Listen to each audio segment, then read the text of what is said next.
mentioned a couple of times both our Ash Wednesday service video and in conversations with people and that I think this year we need an easier Lent. Um, and what I mean by that is I hope this year for Lent, uh, people can be gentle with themselves. We normally in Lent would take on heavy disciplines, fasting from this or that, uh, different dedication to our prayer life. That's always a good thing, of course, Lent or not. Um, but we give things up, and mortification of the flesh and denial and things like that are normal themes for the Lenten season. And I think with the way we've all been living, we're getting on to very soon. It'll be a year since we had our first shutdown with this pandemic. And in so many ways, I think that we've all been living Lent for just about a year now.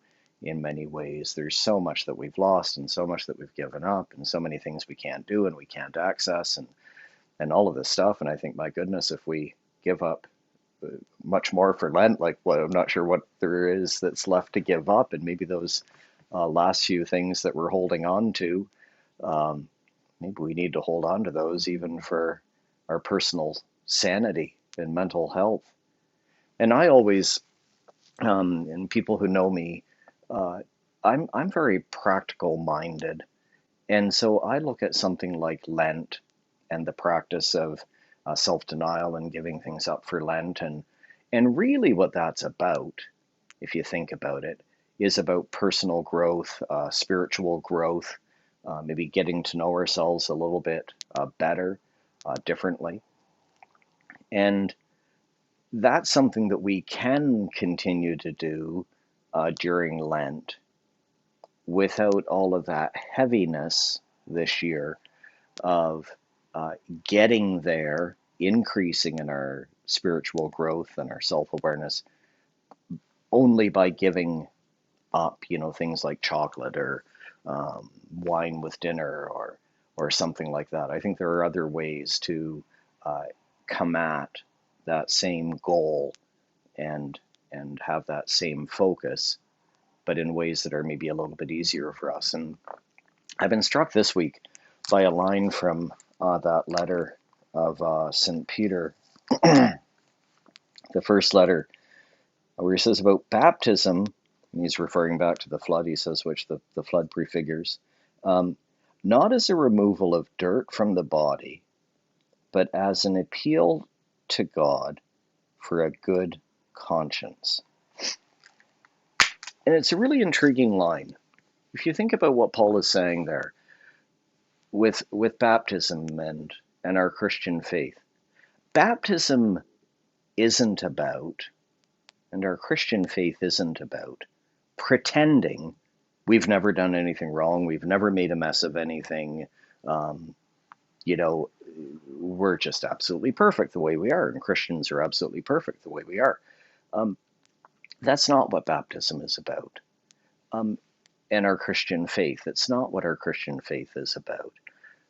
Our Christian faith, though, and baptism, I think what Paul is getting at there is baptism is a statement of hope, that we hope for better, and that we hope for and build our lives on mercy and forgiveness and compassion and love being at the center of God, being at the center of the universe, that the heart of everything is we place our hope in better than what we see in the world around us. We place our hope in mercy, and our hope is in empathy and forgiveness. Our hope is in love. And that's what our Christian faith, in a sense, makes a statement, a proclamation to the world, a world that believes in and supports pessimism and egoism and fear and protectionism, and that we Christians, we say, no, we have a little bit of a different vision for the world and for human life, um, and for God's vision for us from all of those dominant views out there in the world. And so there was an interesting quotation I found from Pope Francis, interestingly, about fasting this year for Lent. And I read it and I thought, oh my gosh, that's exactly, I thought it really summarized how I feel about Lent this year. He calls it, do you want to fast this Lent? Fast from hurting words and say kind words. Fast from sadness and be filled with gratitude. Fast from anger and be filled with patience. Fast from pessimism and be filled with hope. Fast from worries and have trust in God. Fast from complaints and contemplate simplicity. Fast from pressures and be prayerful. Fast from bitterness and fill your hearts with joy. Fast from selfishness and be compassionate to others. Fast from grudges and be reconciled. Fast from words and be silent so you can listen.